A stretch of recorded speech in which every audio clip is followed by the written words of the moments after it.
आधुनिक आवर्त सारणी के लक्षण या गुण। आधुनिक आवर्त सारणी के लक्षण या गुण। अब देखो का गुण हुआ, कम से कम 1, तब 2, तब 3, तब 4, तब 5 को तो कम से कम लिखना ही है। पहला गुण सुनो सब लोग कि आधुनिक आवर्त सारणी में तत्वों को परमाणु क्रमांक के बढ़ते हुए क्रम में रखा गया है। याद होगा सबको, आधुनिक आवर्त सारणी में तत्वों के परमाणु क्रमांक के बढ़ते हुए क्रम में रखा गया है। दूसरा, आधुनिक आवर्त सारणी में समान गुण वाले तत्वों को एक पास रखा गया है। आधुनिक आवर्त सारणी में समान गुण वाले तत्वों को एक पास रखा गया है। और आपको बता दें, आधुनिक आवर्त सारणी में 7 क्षैतिज पंक्तियां हैं। कितने? 7। देखिए यहाँ पर लिखा भी गया है बाबू, 1 ऊपर है, 2, 3, 4, 5, 6, 7, ऐसे 7 क्षैतिज पंक्तियां हैं। अच्छा, आप कहेंगे नीचे भी सर 2 है ना, यही में के काट के नीचवा गया है, इसीलिए नीचे पिछवा में खाल हो गया। तो अगर दोनों को जोड़ देगा तो पूरा हो जाएगा। तो आधुनिक आवर्त सारणी में कितने क्षैतिज पंक्तियां हैं? क्या बात, देखो 1 ऐसे गिना जाता है, ठीक है, लिखा भी गया है 7। इसको आवर्त कहते हैं। क्या कहते हैं? और से प्रश्न आता है कि आवर्त किसे कहते हैं, तो आप कहेंगे आधुनिक आवर्त सारणी में 7 क्षैतिज पंक्तियां हैं जिन्हें हम आवर्त कहते हैं। ठीक है। अच्छा, चौथा सुनो इसका क्वालिटी। आधुनिक आवर्त सारणी में 18 ऊर्ध्वाधर पंक्तियां हैं। कितने? जिससे वर्ग कहते हैं। क्या कहते हैं? देखो ना, 1, 2, 3, 4, 5, 6, 7, 8, 9, 10, 11, 12, 13, 14, 15, 16, 17, 18। अच्छा, 18 की जगह पर देखो 0 भी लिख सकते हैं आप। 0 वर्ग के भी तत्व कहते हैं इसको। तो चौथा में आपने कहा कि आधुनिक आवर्त सारणी में कितने वर्ग हैं? 18 वर्ग हैं। आप सुनो पांचवा में, आधुनिक आवर्त सारणी को 4 ब्लॉकों में बांटा गया है। Yes block, P block, D block, या ब्लॉक। बता सकते हैं? तो इतना कम से कम आपको बताना है। ठीक है, चलो लिखते हैं हम लोग। लिखो, पहला गुण लिखो। याद होगा कि नहीं कुछ तुम लोग का? पूरा एकदम याद कर लेना ऋतु, हर एक कीमत पर। हाँ हाँ, बता रहे हैं, जाते नहीं लिख रहे तो लिख रहे हैं। पहला लिखना, आधुनिक आवर्त सारणी में, पहला लिखो बाबू गुण सब लोग। आधुनिक आवर्त सारणी में तत्वों को परमाणु क्रमांक के बढ़ते हुए क्रम में रखा गया है। बढ़ते हुए क्रम में रखा गया है। रखा गया है। दूसरा, समान गुण वाले तत्व को एक ही वर्ग में रखा गया है। समान गुण वाले तत्वों को एक ही वर्ग में रखा गया है। समान गुण वाले तत्वों को एक ही वर्ग में रखा गया है। विशाल बाबू, आकाश बाबू, क्या आपको समझ में आ रहा है? तीसरा आ जाइए। इसमें 7 क्षैतिज पंक्तियां हैं। इसमें 7 क्षैतिज पंक्तियां हैं जिसे आवर्त कहते हैं।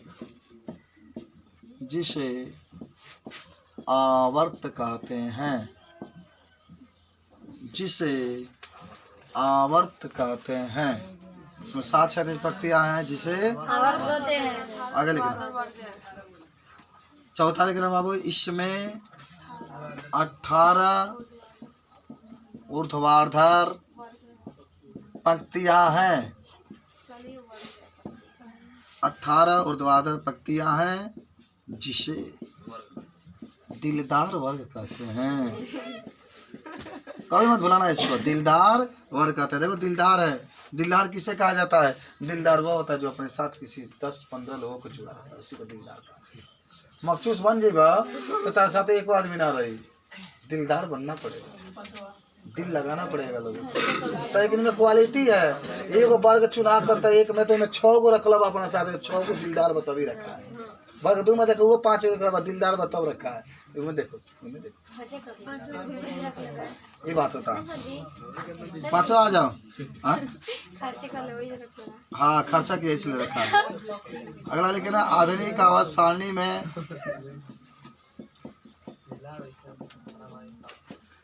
4 ब्लॉक हैं।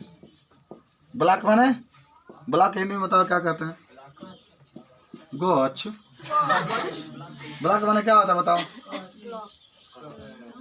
ब्लॉक माने होता है खंड। तार ब्लॉक कहाँ है?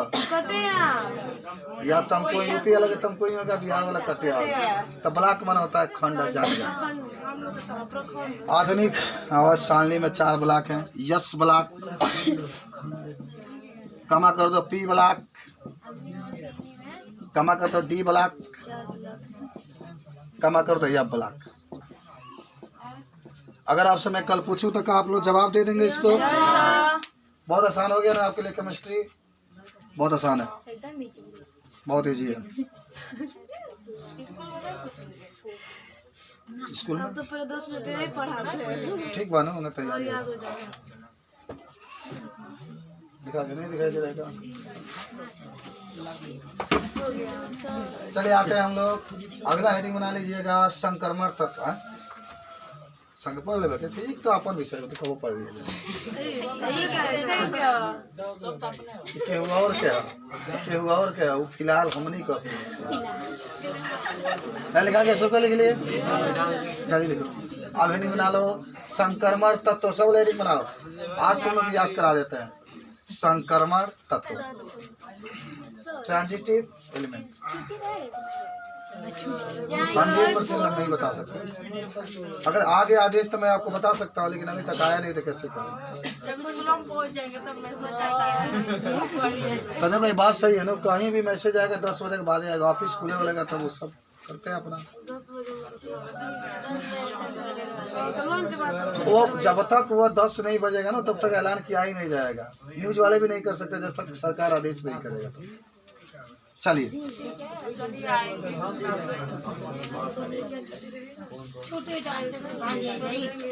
चलिए आइए, आज फिर हम लोग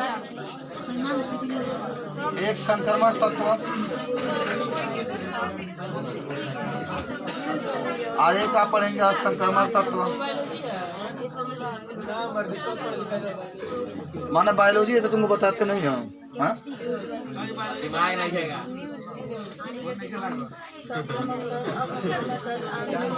तब पढ़ाई। अच्छा बताओ, सुनो इधर, हम लोग बैठे थे तो कल बात हुई थी, तो एक माने 2-4 गो टीचर थे, मुनासा जी भी थे, सब लोग थे। तो चलो संक्रमण तत्व किसका कहता है? अगर कोई आपसे पूछे तो क्या बताएंगे? सुनो ध्यान से। डी ब्लॉक के तत्वों को, किसको? डी ब्लॉक के तत्वों को संक्रमण तत्व कहते हैं, क्योंकि इसके अंतिम के 2 कोष अपूर्ण होते हैं। अंतिम के 2 उपकोष क्या होते हैं? अपूर्ण। याद करो संक्रमण तत्व किससे कहते हैं? तो डी ब्लॉक के तत्वों को संक्रमण तत्व कहते हैं। याद हुआ? आदित्य, संक्रमण तत्व किससे कहते हैं? आदित्य, संक्रमण तत्व किससे कहते हैं? हाँ, डी ब्लॉक में कितने तत्व हैं? 40। पी ब्लॉक में 37 है। और डी ब्लॉक में अंतिम के 2 गो उपकोष अपूर्ण रहता है, माने जैसे पी के ऊपर 6 होता है ना, तो 6 नहीं रहेगा, इसे डी ब्लॉक के तत्व इसे कहते हैं। और एक होता है आपके असंक्रमण तत्व। तो असंक्रमण तत्व किसे कहते हैं? तो यस और पी ब्लॉक के तत्व को असंक्रमण तत्व कहते हैं। यस और पी ब्लॉक के तत्व को असंक्रमण तत्व। याद हुआ तुम लोग? एक होता है एफ ब्लॉक के तत्व, तो यह आंतरिक संक्रमण तत्व, तो एफ ब्लॉक के तत्व को हम लोग क्या कहते हैं? याद हुआ? बहुत सिंपल था। तो थोड़ा लिखो। डी ब्लॉक के तत्वों को संक्रमण तत्व कहते हैं। डी ब्लॉक के तत्वों को संक्रमण तत्व कहते हैं, क्योंकि इसके द्विबला के तत्वों को संक्रमण तत्व कहते हैं, क्योंकि इसके अंतिम के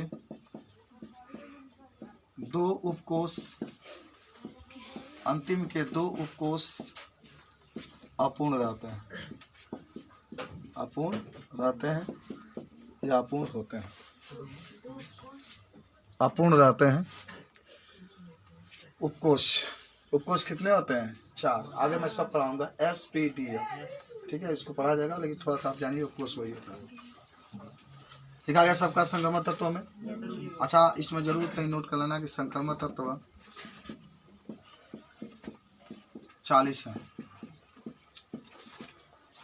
संक्रमण तत्व जगह होगा तो लिख लो, बहुत बच्चे पहले ही लिख लिए थे सुनकर। 40 है, ठीक है, कई जगह होगा तो लिख लेना। असंक्रमण में लिख लेना कि यस ब्लॉक और पी ब्लॉक के तत्वों को, यस ब्लॉक और पी ब्लॉक के तत्वों को असंक्रमण तत्व कहते हैं। यस ब्लॉक और पी ब्लॉक के तत्वों को असंक्रमण तत्व कहते हैं। इसके अंतिम के दो उपकोष, दोनों एक लिखना, अंतिम के एक उपकोष अपूर्ण रहता है। अपूर्ण माने भारा नहीं होता है, एक उपकोष अपूर्ण रहता है, ठीक है। नहीं 37 टपी में, आयस में 13, 40 इसमें भी कर लेना। इसमें अरे 40 सही में, और 40 डी में 80, 28 वही में, अब में 118 हो गया, 118 हो गया। अब कितना बोला इसमें? 50 हाँ 37 अब 50 इसमें 50 तत्व है। आइए 50 गो, 40 गो, 90 गो, 28 गो, 118 हो गया, लिख लो। अब आंतरिक संक्रमण तत्व में लिख लो कि यफ ब्लॉक के तत्वों को, जल्दी लिखो, यफ ब्लॉक के तत्वों को क्या कहते हैं हम लोग? आंतरिक संक्रमण तत्व कहते हैं। आंतरिक संक्रमण तत्व कहते हैं। यह ब्लॉक के तत्वों का आंतरिक संक्रमण तत्व कहते हैं। इसके अंतिम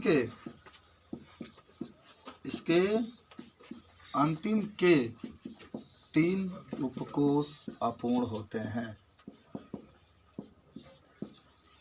3 उपकोष अपूर्ण होते हैं। अंतिम के 3 उपकोष अपूर्ण होते हैं। इसमें कितने तत्व हैं? 28 तत्व हैं। इसमें 28 तत्व हैं।